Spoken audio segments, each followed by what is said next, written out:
Voyons maintenant le principe de la protection d'une feuille de calcul.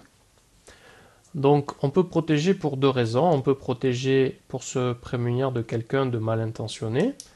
Dans ce cas-là, en général, on va mettre un mot de passe et on peut se protéger également pour se prémunir des maladresses d'un collègue qui ne serait pas très doué.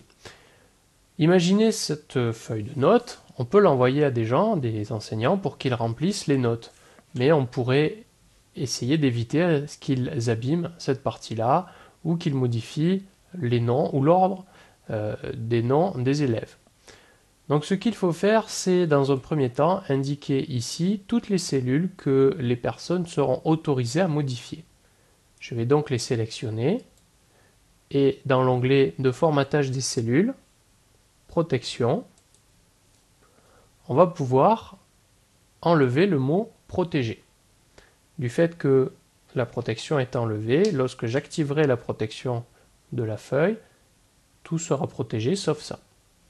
Par défaut, toutes les cellules sont protégées. Donc il faut indiquer celles qui doivent bouger. Une fois que c'est fait, on va tout simplement dans le menu outils, protéger le document et on va choisir feuille.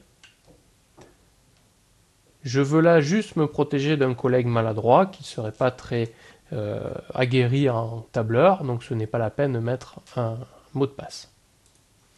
Maintenant que j'ai indiqué que je voulais protéger, on va voir ce qui se passe si la personne va ici et tente de supprimer. On a donc impossible de modifier les cellules protégées. Si maintenant par contre je modifie la note ici, j'ai le droit de le faire et ça marche.